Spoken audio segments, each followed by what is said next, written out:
इयत्ता 8 मार्गदर्शिका. आज पाहतो आपण मराठीमध्ये चालला आहे आपलं 3.3 मधला 6वा घटक शब्दयोगी अव्यय. आता शब्दयोगी अव्यय म्हणजे काय, तर इंग्लिशमध्ये आपण यांना म्हणतो प्रेपोजिशन. काय म्हणतो? प्रेपोजिशन.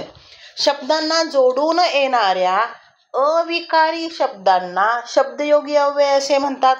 शब्दयोगी अव्यय स्वतंत्र येत नाहीत. हे महत्वाची गोष्ट आहे. ते स्वतंत्र येत नाही तर ते नामाला जोडून आले असतात.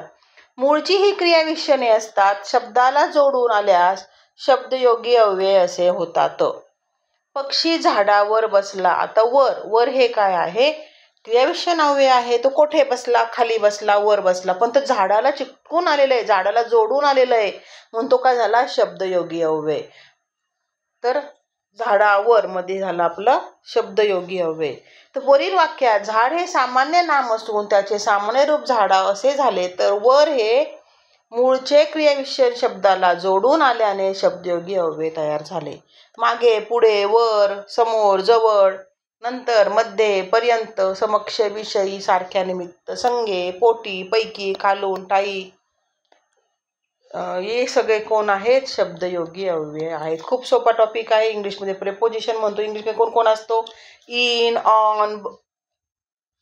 ऑन, अंडर, बिहाइंड, नियर, तेच इंग्लिशमध्ये, तर हे मराठीमध्ये. चला पाहूया 3.3 मधला 6वा एक्सरसाइज सराव संच. पुढील वाक्यात अधोरेखित शब्दाची जात ओळखा. या टोपी खाली दडलंय काय? खाली, आणि हा खाली काय आहे? टोपीला जोडून आला म्हणजे कोण आहे हा? शब्दयोगी अव्यय. खालीलपैकी कोणत्या वाक्यात शब्दयोगी अव्यय वापरले आहे? गणेश पायी पायी चालतो नाही, गणेश पैशा पायी. हा पायी काय केलाय? पैशाला जोडून आलाय म्हणून हे काय? शब्दयोगी अव्यय आहे. पुढचा प्रश्न. खालीलपैकी कोणत्या वाक्यात वर शब्दाची जात शब्दयोगी अव्यय आहे? वरचा मजला भाड्याने दिला नाही. कोणता मजला? वरचे, ते विशेषण आले.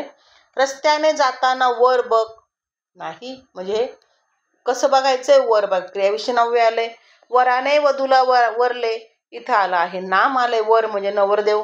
वर रथावर, हा वर आलेला आहे आपला शब्दयोगी अव्यय. शब्दयोगी अव्यय. ठीक आहे, रथावर मधला. पुढचा प्रश्न. प्रशांतने लग्न प्रीत्यर्थ स्नेहभोजनाचे निमंत्रण दिले.